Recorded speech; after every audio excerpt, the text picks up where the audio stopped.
Peace family, Eric Joseph Lewis here, and today I want to show you my dollar store level grafting technique. Grafting is super easy and approachable, and I let myself be intimidated by it for a long time, so I wanted to make this video to show you just how easy it is. What we have here is a Bradford pear. These are one of the most problematic tree species in the mid-Atlantic area, and they're the ones responsible for the beautiful white blossoms that we see in early spring, and everybody gets this bright feeling in their heart that, oh yay, spring is here. But these are a very problematic tree for a number of reasons. And so what we're gonna do today is take some of this Korean giant, or also known as Olympic pear scion. So this is the tree that we want the attributes from, and we're going to graft it onto this Bradford pear, which is a problem tree that we will be using as our rootstock. So you've got your rootstock, you've got your scion, we've got a little roll of electrical tape, a little dollar store razor knife, and some pruners. And these are Felcos that obviously cost a lot of money, but they were gifted to me by my friend Danu Macon, who's like an amazing angel of a human, and so I got these for free. So in total, I'm into this whole project for about $3 and a little bit of time gathering the scion at my friend's orchard. Shout out to Lincoln Smith at Forested and Bowie. Check them out if you've never heard of them. They are doing amazing things.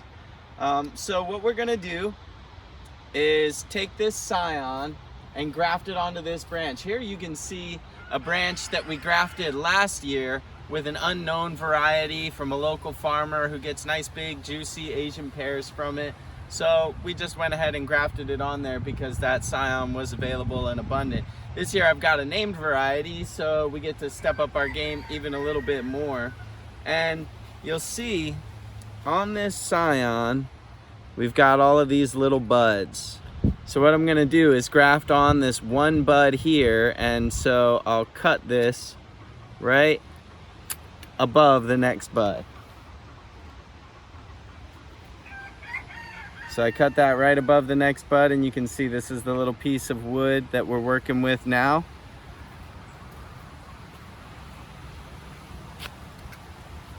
The next step is for us to break out our fancy grafting knife. Dun, dun, dun, dun, dun. And then I'm gonna hold this very carefully by the bud. I want the bud to face outward. So what I'm gonna be doing today is kind of a bark graft, and I'm just gonna cut this at as perfectly straight of an angle as I can. And it took a few passes. There's a little bit of bow to it, but all in all, I'm pretty happy with it. And then I'll come and nick this little back edge off so that there's a point of contact with the cambium there. What we're going for here is to line up this lime green juicy cambium layer where the xylem and phloem of the tree reside. And then I'm going to patch that into the just underneath of the bark on the rootstock, and that xylem and phloem will line up and start, sending and receiving nutrients between the scion and the rootstock. And then this bud will burst, and it will form into a Korean giant or Olympic pear from the point of this bud upward, and then we'll prune off all the branches below as time goes on. So we've got our scion prepared, our grafting material, and now I'm gonna prune off this branch here.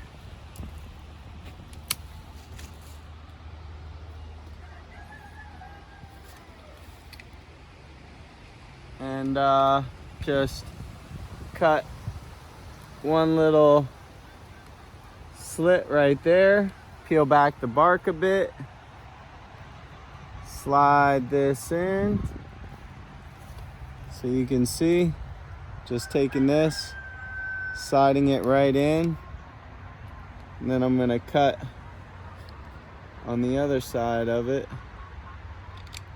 to free up that bark a little bit. And then now I've got it nice, good contact all the way around. Cut off this excess bit of flap here. And as I'm doing all of this, I'm obviously being very careful not to cut myself as much as possible. I try to keep my hands away from the direction that I'm cutting. It's kind of unavoidable a lot of times in grafting, so just go slow and be really careful with all this. And then now for the last step, I take this electrical tape and I wrap this graft up nice and tightly. And I'm kind of stretching it as I go to get some extra tension and really hold that scion on there super tight. I'm taping over the top to keep the branch from drying out.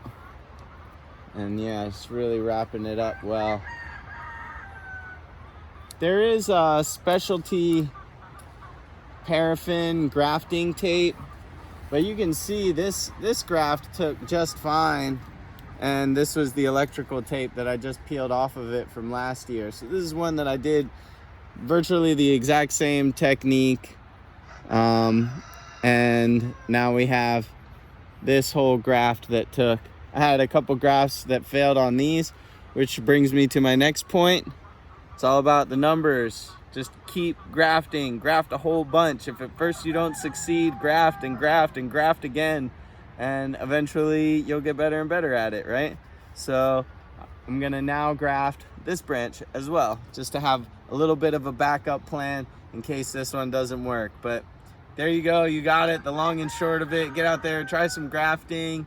And if you want to find yourself some awesome already grafted pear trees and apple trees and pecans and things like that, check out the website www.plantpath.org. And yeah, see you further down the green path, family. Peace.